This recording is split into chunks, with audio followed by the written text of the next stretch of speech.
Dr. Lamidi Atanda Oyinlola Adeyemi Litok.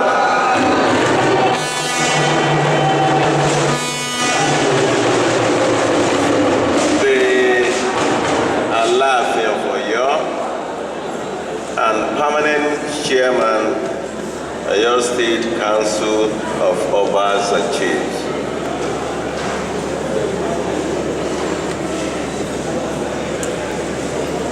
Your Royal Highness, the representative of the Ooni of Ife, Ọba Tadenikawo, Láyàdé Alára Òdáyé Aralan in Ife.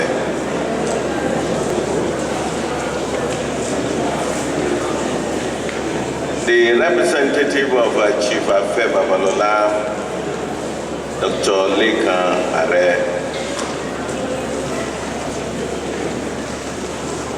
my ever-revered Bishop, the Archbishop Ajayi,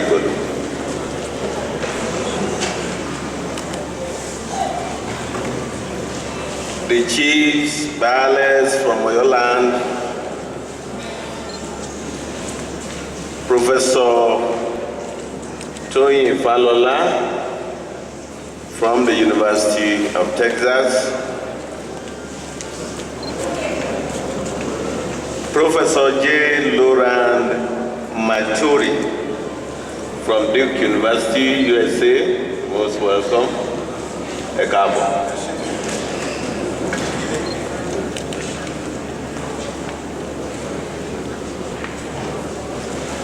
The members of the Board of Trustees of Center for Black Culture and International Understanding, the former SSG during my administration in Osun State, Honorable Kazim Adio, the DVC, Registrar and other staff of Ajayi Crowther University, distinguished gentlemen of the press, ladies and gentlemen. It is not a coincidence that we are all gathered here today for an occasion of this nature. Although much of it is entangled in an intellectual excursion that I'm aware will carry on for 2 days, I am indeed honored to be part of today's historic moment for reasons that will be highlighted here. As you may be aware, the whole Oyo Empire was the largest and the most popular of the Yoruba kingdoms. At its height, it achieved prominence and extended beyond the shores of today's southwest Nigeria until its collapse and disintegration in the early years of the 19th century.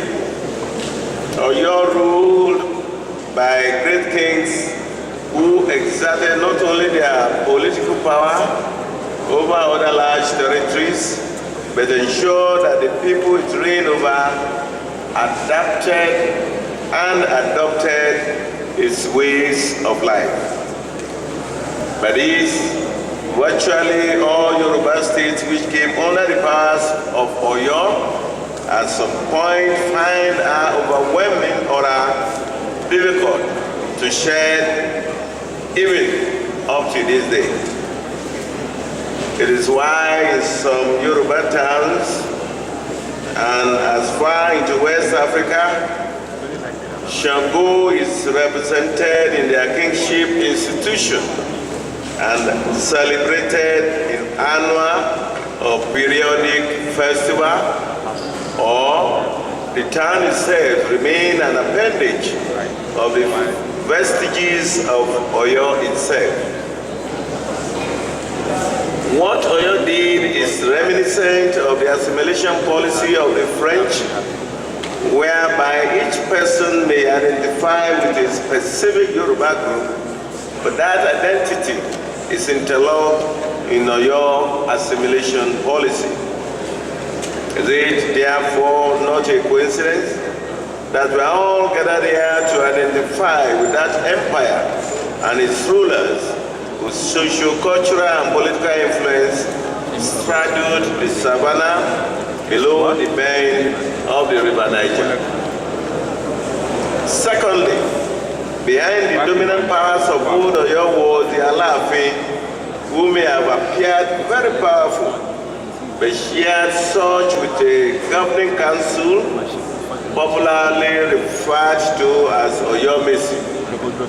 Although this traditional arrangement may have been vital to create some sort of political balance, give administrative convenience, it often became a natural basis for antagonism. The 18th century was a period renowned for its continuous attempts by the Alaafin's ambassadors to depose one another, sometimes ending in fatal consequences. Beyond these unpleasant stories also lies gratifying ones, one of which was the survival of Oyo in its new abode and the continuity of the Alaafin institution up to this moment. Once again, therefore, it is not a coincidence that we are here to discuss, on the one hand, the resilience of an empire which has made outstanding contributions toward civilization, and on the other hand, celebrate the leadership of an institution, the Alaafin, which has witnessed change and continuity even in the midst of divergence, ups and downs in our evolutionary history as a nation and people. Born on October 15, 1938 at Ekogige compound, Okeafin, Oyo town in the present day Oyo State, to Alaafin Raji Adeniran Adeyemi II and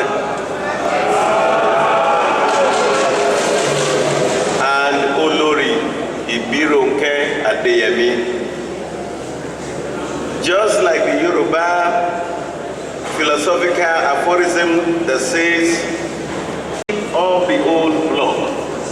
He is a descendant of generation of Alaafin who have shaped the course of not only Yoruba history, but history of the world at large. His grandfather, also an embodiment of royalty, charm, Alaafin Adeniran Adeyemi II was also an Alaafin who, like his father, exhibited substance and regalia that typified his imperial status. These royal sophistication and uncommon magnificence have been ceaselessly displayed by Alaafin Lamidi Adeyemi III since he ascended the throne of his fathers. I have taken ample time to provide the above and in very scant details the trajectory of events in our history and basically why we are here. Since the international conference is on the Alaafin Yoruba history, culture and political power relations, it will be interesting to know how much this historic agency of culture and tradition had influenced everyday life in Yoruba land and across the world since its founding about 5 centuries ago.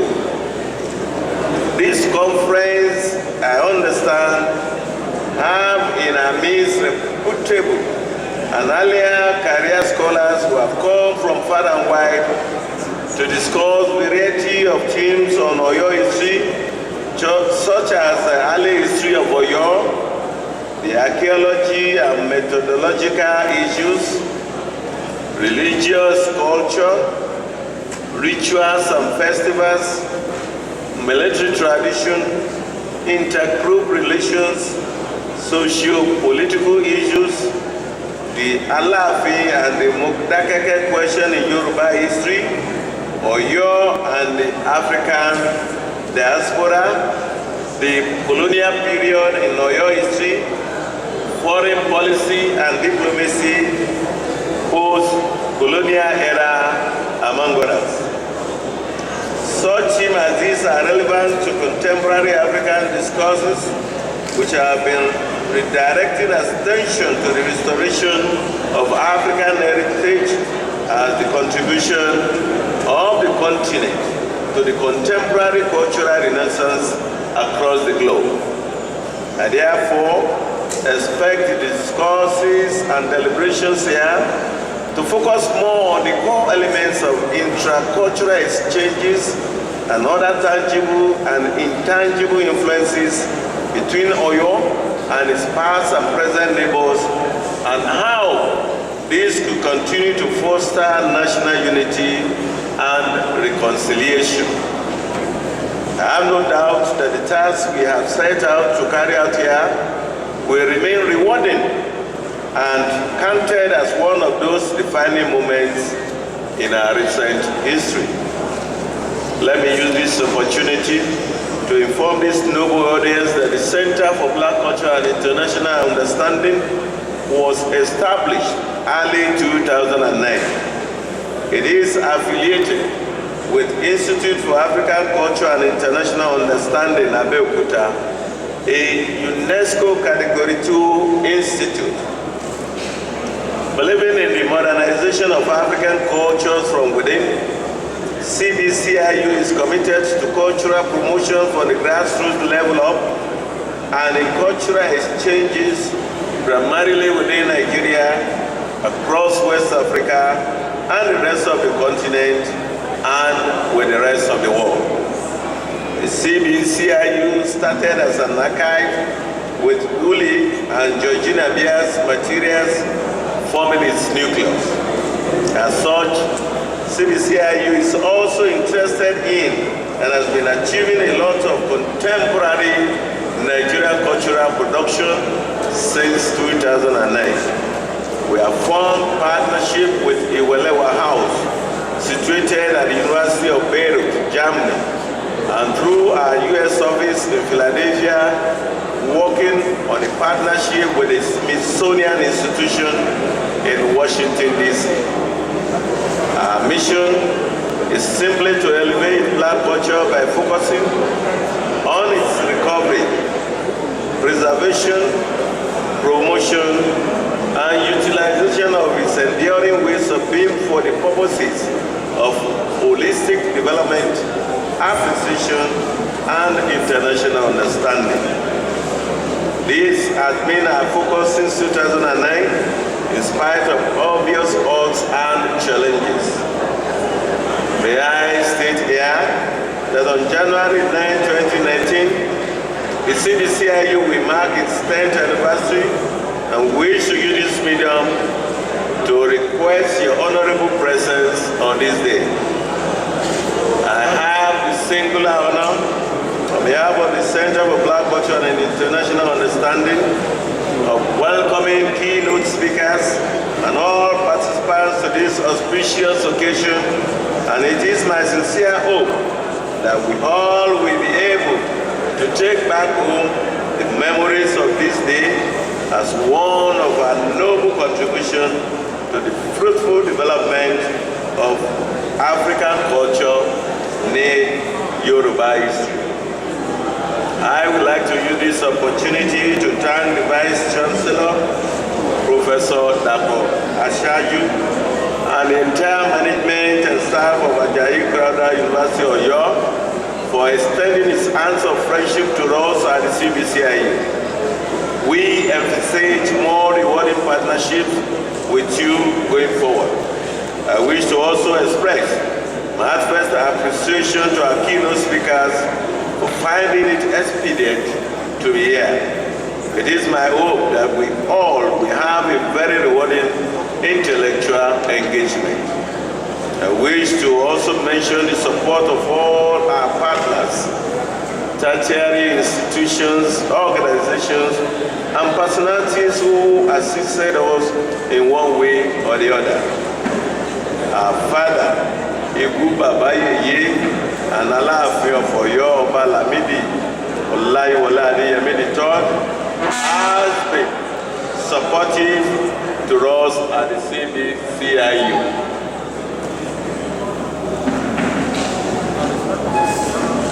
That we are hosting this international conference in his honor is a testament of his abiding faith in us all through the years.